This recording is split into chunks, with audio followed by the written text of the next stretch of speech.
খালি বিতর্ক সৃষ্টি করা, যেগুলো ফায়সালা হয়ে গেছে ওইগুলো বিতর্ক করা, এটা শয়তানের স্বভাব। শয়তান কিন্তু এই স্বভাবটাই নিয়ে আইবে।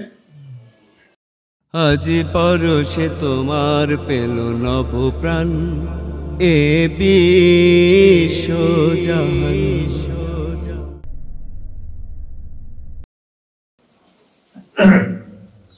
নবীজি বললেন, একজন মাদায়ের গভর্নর নিয়োগ করে পাঠাইতেছেন, তাকে বললেন যে তোমার যদি ওখানে যাইতেছো মুসলমান সমাজ বিভিন্ন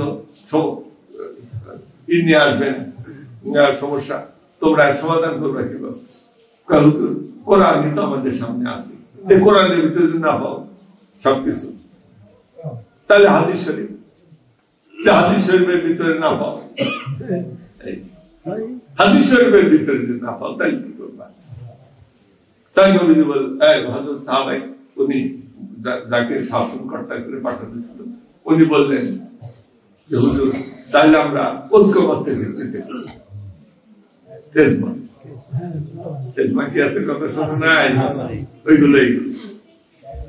এখন কয়েক কোরআন ছাড়া অন্য কিছু মানি না, মানবো না। কোরআন ছাড়া অন্য কিছু যদি না মানে তাহলে হাদিস শরীফ বাদ দেওয়া লাগে না? হাদিস শরীফ বাদ দিলে হবে না। আবার নবীজি বললেন যে হাদিসের ভিতরে যদি না পাও তাহলে তোমরা ইজমাতে যাও, ইজমা কি আছে যাও। এইগুলো যদি একবার সরাসরি হাদিস দ্বারা নবীজি নির্দেশ দিয়ে থাকেন, ওইগুলোকে বাদ দিয়ে দেয়, কি আশ্চর্য!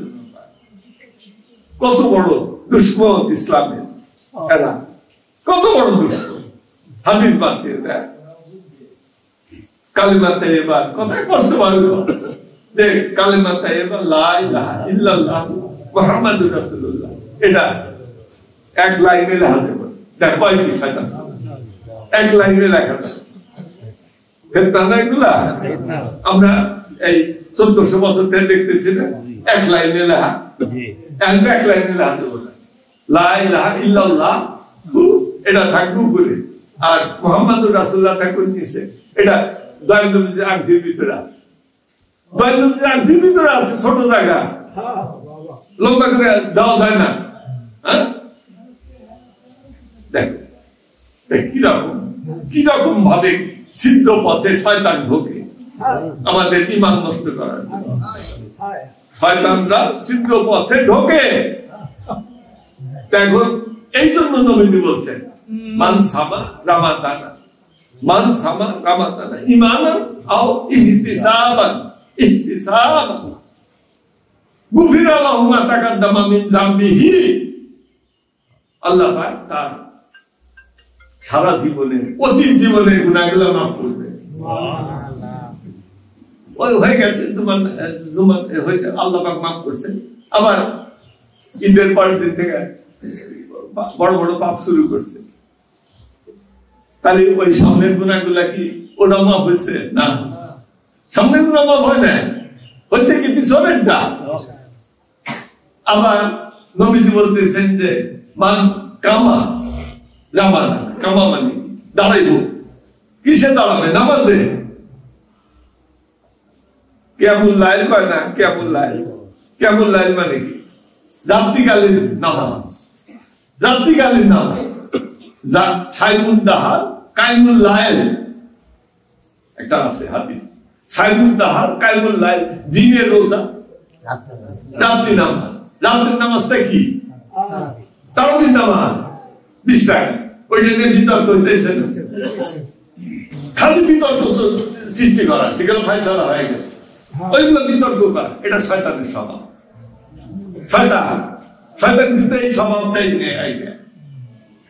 শয়তান তোমার ভাই ভাই চলবো, তোমাকে দেখবো না 20 টাকাতে পড়লে যে 20 টাকাতে 8 টাকা করলে তো আরাম পাওয়া যায়। 8 টাকা পড়বো, এসে ঘুরতে শেষ। 20 টাকা তো অনেক সময় লাগবে, কষ্ট যায়, সেটা হালকা করে দিল। এই তো আমার আসল বন্ধু, আসল বন্ধু না, শত্রু, দুশ্মন, শয়তান। তোমার বন্ধু হয়েছে নাকি? তোমার ভাই ভাই, তোমার নফসের ভাই ভাই বলতেছে, নফসের দুঃখ খুশি হয়েছে, কিন্তু তোমার কাউকে, তোমার কাল বা তোমার আত্মা কি খুশি হয়? আত্মা খুশি হবে না।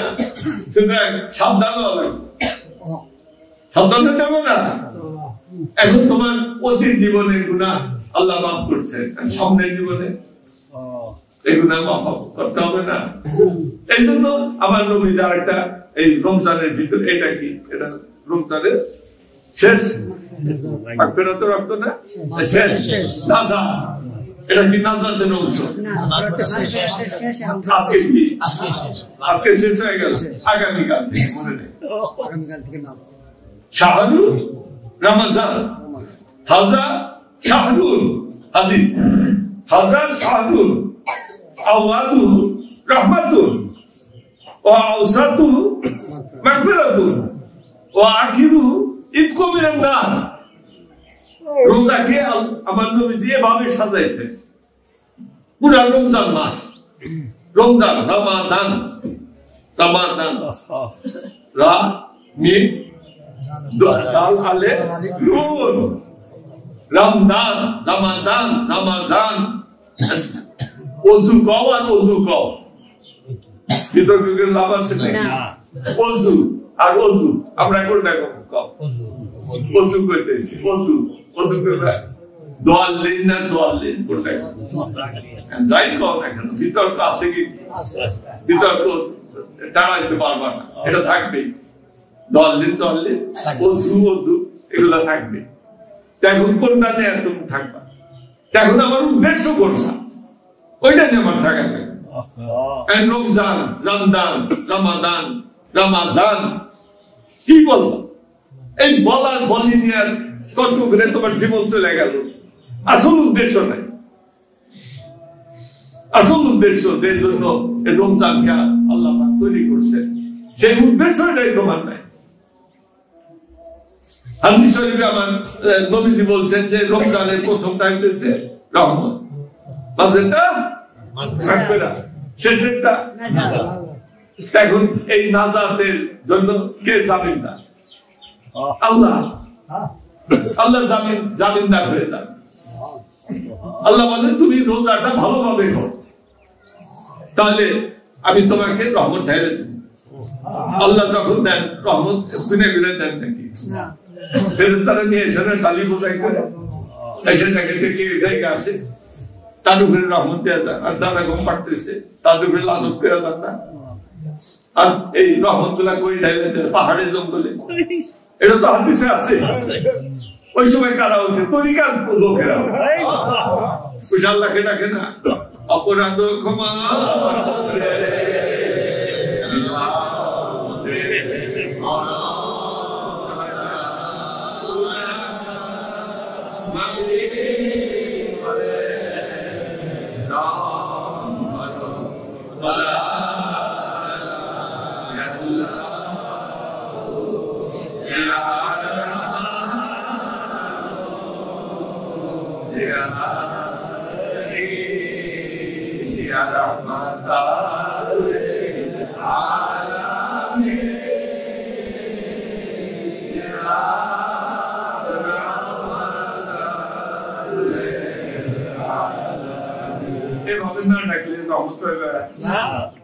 তুমি ঘুম পাড়তেছো, ফেরেশতাদের উপরে নির্দেশ হইতেছে জানা যায় আমাকে ডাকতো, তাদেরকে রহমত দিয়ে, আর তুমি ঘুম পাড়া মনে করবা যে আল্লাহ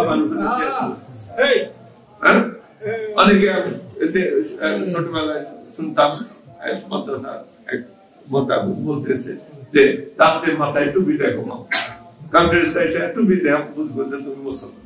ফেরেশতারা টুপি দেখা বুঝবো মুসলমান, টুপি দেখা বুঝবে যে তুমি মুসলমান। ফেরেশতারা জানে না এক দিলের ভিতরে কালেমা আছে কি কালেমা নাই, এটা জানে না। তো যারা কাফের ওদের কাছে ফেরেশতারা বুঝতে থাকবো মাথায় টুপি আছে নাকি, শিখদের মতো পাগড়ি আছে কিনা, এটা দেখবো। সুতরাং এইগুলো একটা ফিতনা, শয়তানি ষড়যন্ত্র, চক্রান্ত, কিভাবে বিভ্রান্ত করা যায় কৌশল করে। শয়তান কিন্তু সরাসরি আল্লাহ নাই, সরাসরি কবে না যে তোমরা যে রাসূলের পয়রবি করো, উনি তো জ্যেষ্ঠ নবী না। কিভাবে যুক্তি দেয়া, যুক্তি, শয়তানের যুক্তির কাছে কিন্তু আদম হেরে গেছিল। হযরত আদম বেহেশতের ভিতরে শয়তানের যুক্তির কাছে হেরে গেছে। তাহলে আদম আলাইহিস সালামকে আল্লাহ পাক স্পষ্টভাবে নির্দেশ দিয়েছেন যে এই গন্ধম গাছের কাছেও যায় না। গন্ধম তো খাইবাই নাই, গন্ধম গাছের কাছেও যায় না। খাই নাই, খাই তো দুর্দশাটা করে এখানে না আসলে এই দুর্দশায় পড়তাম, বেহেশতের ভিতরে থাকতাম আরাম, তাই না? কিন্তু দেখো শয়তান কিন্তু বুঝাইছে, সাকসেসফুল শয়তান, যুক্তিবিদ্যায় কিন্তু শয়তান মাস্টার্স। আর আদম আলাইহিস সালাম যুক্তিবিদ্যায় ফেল করছে। আদম আলাইহিস সালাম তাহলে মাস্টার্স কিসে? আদম আলাইহিস সালাম মাস্টার্স দেয় কালবের বিদ্যায়। কালবের বিদ্যা কিন্তু শয়তানের নাই, কালবের বিদ্যা শয়তানের নাই। শয়তানের আছে কি মস্তিষ্কের বুদ্ধি। এই জন্য আদম আলাইহিস সালাম এই ক্ষেত্রে হারিয়ে গেছে, তার কাছে হারিয়ে অত নাই। কিন্তু আবার প্যারাডাইস লস্ট হয়েছে, প্যারাডাইস লস্ট হারাইছে, কিন্তু প্যারাডাইস গেট। প্যারাডাইস আবার পাইল। প্যারাডাইস মানে কি? ইংরেজি ভাষা। প্যারাডাইস মানে কি? বেস। প্যারাডাইস মানে বেস, হেভেন, বেস, প্যারাডাইস, বেস ইংরেজি ভাষা। প্যারাডাইস, হেভেন এগুলো বেস। একটা মহাকাব্য লিখছে ইংরেজ কবি, মহাকবি বিল্টন মুন্না, একটা paradise lost and paradise gained. Paradise lost মানে paradise হারাইল। কে হারাইল? আদম। আদম ফলাইছে তো ফলাইছে একবারে সেই শ্রীলঙ্কার এক পাহাড়ের উপরে। আদম হিল নামে এখন আছে, আছে না? হযরত আদম আলাইহিস সালামের পায়ের একটা ছাপ দেখা যায়, বড় ছাপ। কয় ফুট লম্বা? 5 ফুট না 6 ফুট লম্বা। আদম আলাইহিস সালাম কিন্তু আমাদের মতো 6 ফুট নাকি? কত? 60 গজ লম্বা। পা কি আমাদের মধ্যে ছোট সাইজের পা না। ওখানে ওই পাটাও চিহ্ন পায়, পাথরের উপরে দাঁড়ায় তিনি আল্লাহর কাছে তওবা করছেন। এই দাঁড়ায় থাকতে থাকতে পাথরের উপরে তার পায়ের চিহ্নটা বসে গেছে। 6 ফুট লম্বা, কত? 5 ফুট লম্বা। অনেকে দেখছে, তাই না? আদম আলাইহিস সালাম উঠে ফেলেছে, আর বিবি হাওয়া, মা হাওয়া তাই করে ফেলেছে। চিন্তা দুই মূল্যকে না একসাথে তো না, তাই কাঁদবো না কেন? আদম আলাইহিস সালাম বুদ্ধিতে হারিয়েছে, বুঝছে যে আমি তো ফেল করছি বুদ্ধিতে, শয়তানের সাথে পারিনি। কিন্তু আল্লাহ পাক আমাকে যে কালবের জ্ঞান দান করছে। এই জন্য বলা হয় যে কাল জেনে কত আদম আলাইহিস সালাম উনি হাসিল করছিলেন। ওই যে পাহাড়ের উপরে পাথরের উপরে দাঁড়ায় দাঁড়ায় কাঁদছেন, কিসের সাধনা করছেন? এই কালবের সাধনা। কালবকে জারি করছেন, যখন কালব জারি হয়ে গেল তার তওবা কবুল হয়। কালব জারি করা লাগবে না, এই কালব জারি করলে তোমাদের তওবা কবুল হবে। এখন কোথায় দাঁড়াবে? ওই আদম হিলে যায়, পাহাড়ের উপরে দাঁড়ায় কালব জিন্দা করার চেষ্টা করবে না। তোমাদের এই আব্দুল মুর্শিদের কদম তলে থেকে আর এই মাস বলা হয় যে মান কামাহা মান সামাহা, যে ব্যক্তি এই রমজানের ভিতরে একটা রাত্রি পাবে সেটা কি রাত?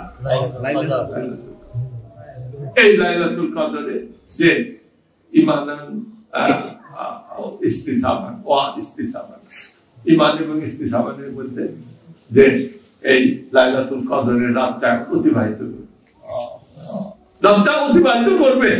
মান কামা জমিনটা কার বুঝা ফেলছে? লাইলাতুল কদর। লাইলাতুল কদর এটা কি? লাইলাতুল এটা কি রাত্রি না দিন? রাত্রি বুঝা ফেলছে। যে ব্যক্তি রাত্রির ভিতরে লাইলাতুল কদরে সারা রাত জেগে ইবাদত বন্দেগী করবে, আল্লাহ পাক কি করবে? তা সারা জীবনের গুনাহ মাফ করবে।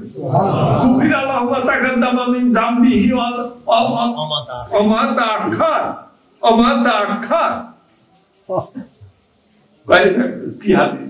প্রায় তো কাছে জল হাতে জাল হাতে মাউজু, মাউজু ছাড়ার কোনো কথা নেই। যে হাদিসি পায় সেই ধরে এটা মাউজা, মাউজু আর জয়ী বোঝোস না। কোনটা মাউজু কোনটা জয়ী? জয়ীফ হাদিসকে তো মাউযু বলা যাবে। এই শয়তানগুলো বিভ্রান্ত করে ফেলছে।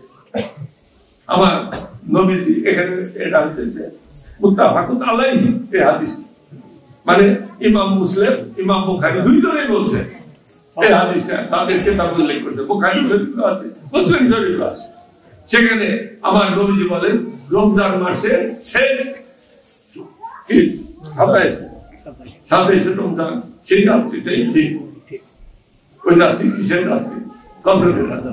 ওই কদরের রাত্রি ব্যাপী যারা দাঁড়ায় আল্লাহর জিকির করবে, ইবাদত বন্দি করবে, নামাজ দাঁড়ায় দাঁড়ায় নামাজ পড়বো, জিকির করবো, মুনাকাবা করবো, আল্লাহ পাক তার সারা জীবনের গুনাহ মাফ করে দেন। সুবহানাল্লাহ। গুফিরা লাহু মা তাকাদ্দামা মিন যামবি ওয়া মা তাআখার, এবং তার ভবিষ্যৎ জীবনের গুনাহ মাফ করে দেন। সুবহানাল্লাহ। একটা সুযোগ আরেকটু বেশি দেওয়া হয়েছে না, তাই সুতরাং আমাদেরকে সেভাবে করতে হবে। আর সবসময় এটা মনে রাখতে হবে আমরা যে ইবাদতটা করবো ওটা কিভাবে করবো। ইমাম আল গাযযালী রাহমাতুল্লাহ আলাইহি বলেছেন যে তোমরা যে রোজা করতে, রোজাটা আল্লাহ একটা সুযোগ হিসাবে দিয়েছে, তোমাদের গুনাহ মাফের একটা সুযোগ, রহমত লাভ করার একটা সুযোগ, যৌতুকের আগুন থেকে মুক্তি লাভ করার একটা সুযোগ। এই সুযোগটা ব্যবহার করো। বারে বারে তুমি রোজা পাইবে এর আশা করো না, আগামীতে পাইবে কি পাইবে না ঠিক নাই। সুতরাং এইটাকে সঠিক করো। এইটাকে সঠিক করার জন্য তোমাদের কি করতে হবে? আমার ইমাম আল গাযযালী বলছেন যে প্রথম শ্রেণীর রোজা করো। প্রথম শ্রেণীর রোজাটা কি জানা লাগবো না? ইমাম আল গাযযালী কন, তবে তো আমাদের কান খাড়া করা লাগবে। যদি কি বলেন, যদি প্রথম শ্রেণীর রোজা করতে না পারো দ্বিতীয় শ্রেণীর রোজা করো। দ্বিতীয় শ্রেণী যদি না পারো তৃতীয় শ্রেণী তো অটোমেটিক্যালি, আর ওই তৃতীয় শ্রেণীর রোজা করার না করা ভালো। না করলেও তো তুমি দোষী, আর সঠিকভাবে না করলেও দোষী। করতেছো কিন্তু সঠিকভাবে করো নাই, সেজন্য তুমি দোষী। আর না করো একবার বাদ দিছো, যে পারি না বাদ দিয়ে দিলাম, হবে নাকি? তাও হবে না। সুতরাং আমাদের সঠিকভাবে করার শিক্ষা দিতে হবে। ওই শিক্ষার বিদ্যাপীঠটা কোথায়? আল্লাহর ওলিদের দরবার।